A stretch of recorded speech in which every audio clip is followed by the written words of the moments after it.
Hello YouTube, my name is Agent Omega and I do things. Today we've got a really special announcement going on. I recently hit 50 subscribers. Yeah, woo! You guys rock!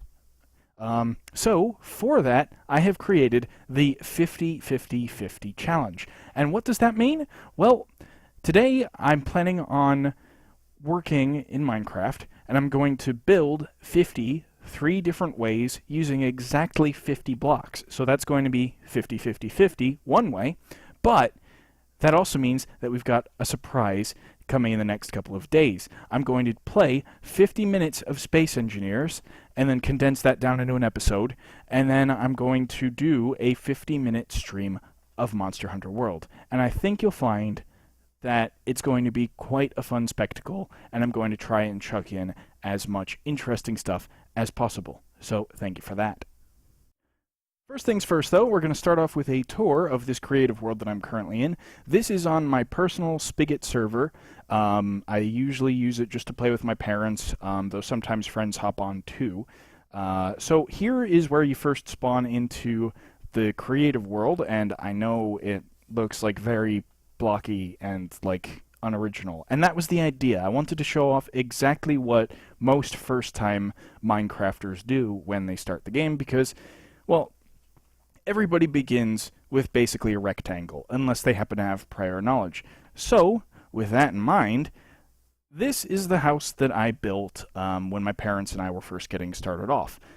It's got sort of a varied floor plan. You can thank green for that.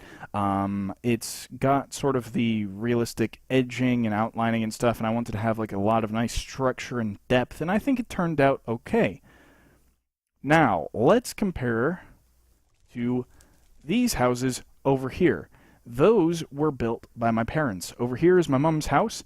She's got a good bit of shape. It's a little bit strange for a house, but keep in mind this is a first-time attempt, and I think it turned out pretty good. Actually sort of whimsical with all the use of the lapis blocks, all the different blue shades. I think it was actually really kind of cool, and she has this really nice roof going on back here, and she's got some of the features that my house does. So, you know, imitation is the most sincere form of flattery. Over here is my dad's first house, and although the walls are a little bit flat and I might have done some different texturing and stuff personally, I think it also turned out really well. You can see that it's got a more realistic floor plan, and on the inside there are some really spacious rooms. It's got really nice roofing. That is absolutely the case here. In the back, he's got sort of a whimsical diving pool with, I'm pretty sure that diving board goes all the way up to build height, or at least darn close to it. He also really likes going underneath the world because you can do that in creative, and so he's got a couple of little infrastructure holes dotted about here and there, and I think that's really cool. Next to his house is this bank that he's been working on. I think the vault is still a little bit incomplete, but again, I dig the roofing, good use of pillars. Over here is my mom's attempted replica of the New York Library, and I think it is absolutely fantastic. Like, I've never really attempted a build of this grandeur before, so that might be something I have to try at some point. So, very nicely done there, Mom.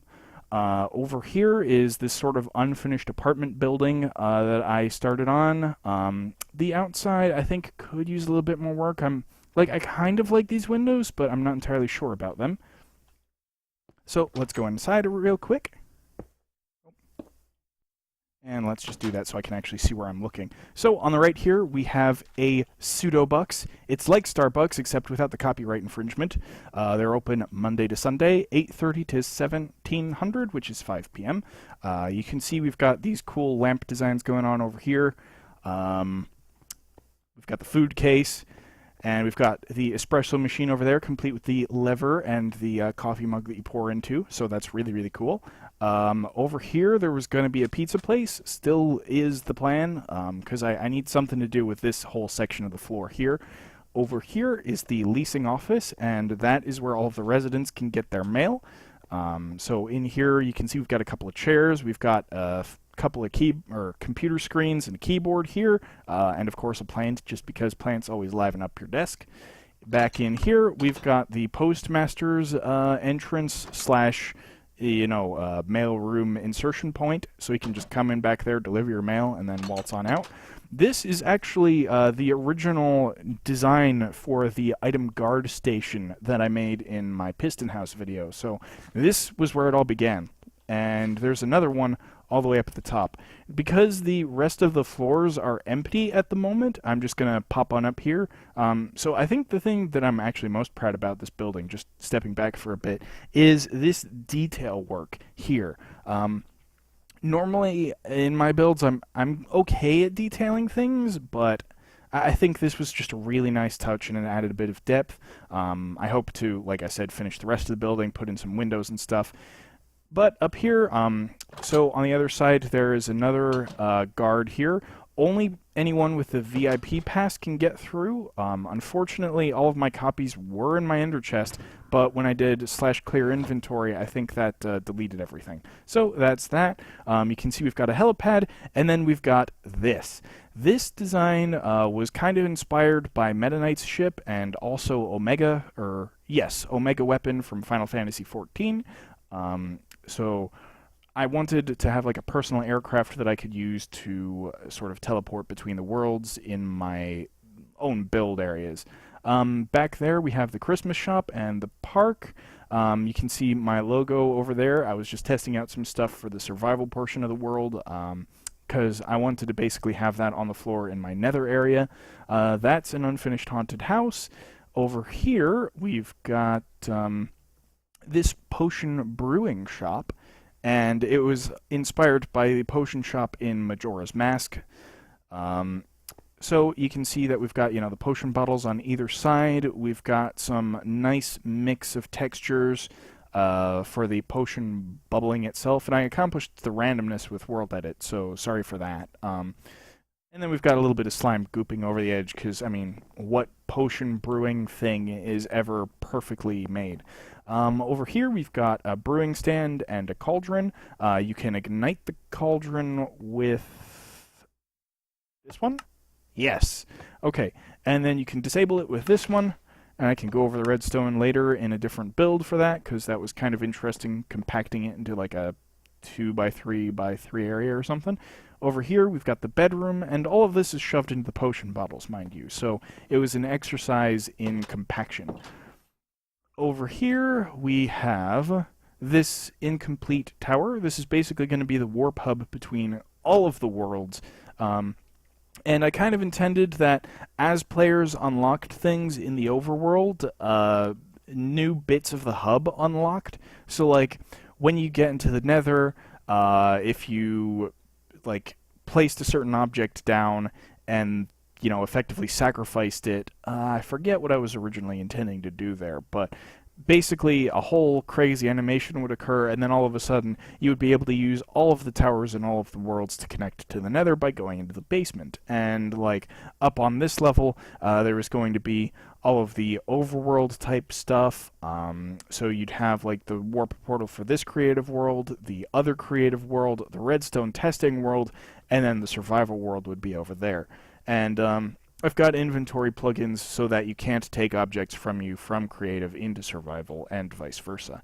Backtracking a little bit, we've got my mom's furniture store in that sort of whimsical diamond shape. Over here we've got the rail station. You might recognize this from my very first Minecraft YouTube video. I've added a whole lot to it. Like, we've added the smokestack, and fun fact, this smokestack is actually covering up part of the redstone from down here, because otherwise that was just sort of sticking up. In here, I've got one of Mumbo Jumbo's builds. It's the seamless piston door. So if I go over here, he used a button, but I basically just added a pulse extender to these pressure plates so that you can trigger them as more or less an automatic door. I haven't tried lingering on the pressure plates, so I can't really talk about what would happen in that event, but that's all that. Here is the cool feature that I wanted to show off last time. So we can summon the minecart, we can get inside minecart, and then we can start the minecart. And as we're kind of going along this minecart, I'll explain exactly what's going on here. So basically, we've got hopper lines going in both directions. The reason being is I wanted to keep both ends of the minecart rail stocked up. So when we cross this structure here, there are basically a whole bunch of minecarts in a chest up here. And when we go over this detector rail, one gets dispensed and flows back that way. And so the next time anyone loads in those chunks, they'll always be fully stocked with the minecarts. Now, similarly, when we reach the end of this rail, it will flow along the hopper line that's on top of here into the chest storage. And that is basically that. Now, what you have here is Fushigi no Kuni, or Wonderland. This is the creative portion of the server. I mean, like, the really creative bit. It doesn't have to be buildings. We've got this wonderful gateway. I did some of it by hand, like all of the edge bits, but then I thought, you know, just adding in some random concrete colors in the middle would look really nice. I've added stars because, I mean, come on, it's an amusement park. Rainbows and stars is, like, expected. And I don't know why, I just had, like, this really cool sort of Japanese inspiration, and I thought, if I made an amusement park, then this whole bit here would be like a cycling banner just with, you know, various things about the park. And you'd see, like, welcome to Wonderland, and then it would flush on through, and then it would show another message and stuff like that. And over here, it just says, Fushigi no Kuni e yokoso. And that just means welcome to Wonderland. Now, this here is a really simple, basically, piston feed tape with a really compact, monostable pulse to T flip-flop kind of dealio. And all it does is just cycle through the lights up there, but I thought it was really cool how I managed to fit that inside of this clock tower build. Now, really quickly, we're going to take a look at the ground here. So basically, one theme of Wonderland is that, you know, I'm late for a very important date, so time is critical. But, you know, it's all the time at Wonderland. It's every day, all hours, etc., etc. So I just wanted to go with this little nice clock motif on the bottom to sort of supplement this clock in the middle here. This down here, I might leave it cobblestone, but I also kind of wanted to turn it into sort of a rainbow spiral, given that we've got all of this coloration going on everywhere else. While I'm thinking about it, this arch was kind of inspired by Kirby. So, you know how he goes flying along on his stars and all that whatnot. Over there is a project my dad is working on. I think it's probably going to be like a replica of the Eiffel Tower or something like that. And that makes sense for an amusement park, so I'll let it slide for the no buildings requirement. Over here, we have a prior event that we did. This was supposed to be a Halloween build battle with a time limit of like 2 or 3 hours. That, unfortunately, due to scheduling constraints, never happened. So I just filled in my plot, and so did my mom after the fact. My mom made this lovely fire ant. It's rather impressive. I also built this as sort of like the event square type thing. This is the pumpkin wizard, complete with the moon, and, you know, we've got a zombie hand poking up under the ground over there. I'm really proud of my hands this time, because I kind of suck at hands like drawing or sculpting, that sort of thing. So I think they turned out really well, and I also like what I did with the sleeves and stuff. And with this hand over here, you know, I'm also pleased with the details. Like, we've got the bone with the blood coming out of it, stuff like that. And then this is the build that I did for the unofficial contest in retrospect. It is a dachshund wearing a Demogorgon costume, so I call it the Demodox, and it's, you know, just kind of begging for a treat. Really pleased with that build. We've got the candy corn down here, Now over here we've got this Christmas event. We actually managed to do it in an hour. We also did it like in January, so I basically just called this the winter event as opposed to specifically Christmas. Though since the theme was originally Christmas, you know, I built a Christmas tree complete with a Mario star up at the top. Over here is my mom's square. She built a whole bunch of Christmas themed stuff. So you've got, you know, the presents, you've got the crosses, you've got the Advent wreath, and the Christmas tree, and an igloo. Over here, we've got my dad's stuff. You can see he built a gingerbread house and a snowman. They are adorable, and I really like the use of the glazed terracotta for gumdrops. That was rather clever. And then over here, we've got my build is a snow globe that you can actually walk into. So we're just going to pop in here real quick. And you can see that we've got a house, we've got a villager. I'm pretending he's sledding. Every time I tried to, you know, just make him stay put, he would escape. And I think that's because this technically doesn't really count as a building in terms of being a village. So he's just sledding. Then we've got this nice frozen lake over here. And yeah, I think it turned out really nice. I was really worried with the scale of the sphere that I made for the actual orb in this place, but I managed to pull it off somehow.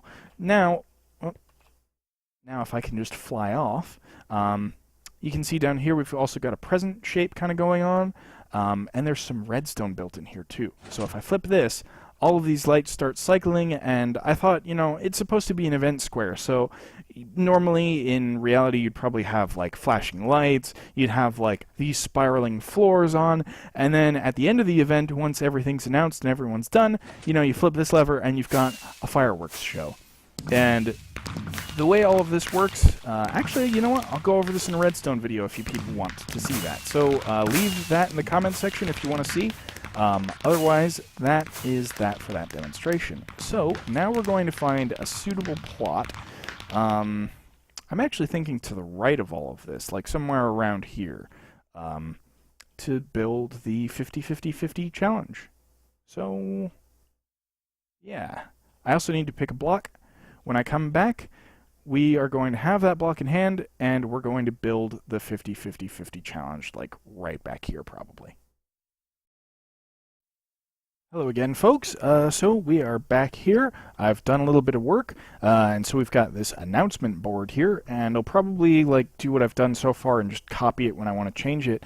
But I just did a little bit of shaping to see what kind of block amounts I was dealing with here, and well, just these three letters are 48 blocks in requirement, so I'm not going to need to make it nearly as large, and in fact, in order to hit exactly 50, I need to make this smaller. So first thing I'm going to do is get rid of all of this, and I realize in retrospect that I can just do something like this.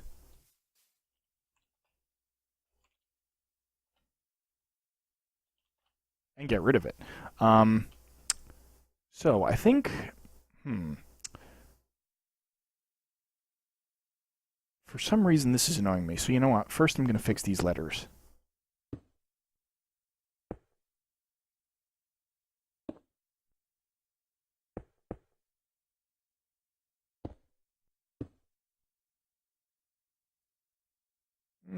Mostly better. I think if I do this. Oh yeah, that's perfect. And I know I could have gone on and said, like, announcement, but I also figured, you know, just keeping with the whole theme, this worked fairly well. So let's go ahead and experiment. And I'm going to be editing a lot of this down, I bet. So hopefully we're not just going to give you a whole lot. So that's 2, 3. Okay, guys, I did a little bit more work on the first iteration of 50, and this is what I came up with. So if we count just really carefully, there are 9 blocks in each of the F's, so that brings us up to 18. There is 10 blocks in the I, so 28. Yeah, 28. There are 8 blocks in the T, so that is 36. There are 9 blocks in the Y, so that would be 45, and then I kind of cheated a little bit and I added an exclamation point for another 5 blocks. So that brings us precisely up to 50 with 50 blocks. So most excellent. Now we're going to get to work on the 2 other ways of writing 50. Okay guys, we are back with the second set of 50. It was rather difficult, this one, because I wanted to try and get 25 blocks per character, but that didn't quite work out as anticipated.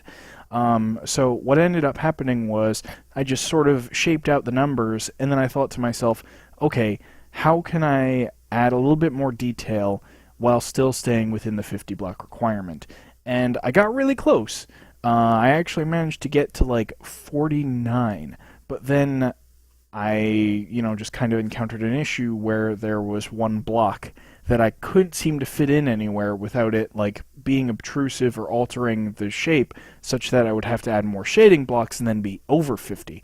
So what I ended up doing was not exactly cheating, but I threw in this cheeky little block here and I shifted these 2 blocks down. And they still very much look a 5 and a 0 with some back shading. And that brings us up to 50 blocks. So there are 31 yellow blocks and 19 shading blocks. I'm just going to pause here real quick just so you can kind of count and see what I'm talking about. But the reason I went with this is because black and yellow are some of my favorite color combinations, and when viewed from kind of far back, it actually looks like it could be a font in a video game, so maybe that's something you would see for a coin counter in Mario or something like that. I just really like how this shape ended up coming out. And then just from behind to illustrate that we're using a really sparse number of shading blocks, this is kind of what it looks like from back here. But all in all, I believe that this 50 turned out quite nicely. So on to the third set. Alright folks, and here is the last way that we are going to write 50.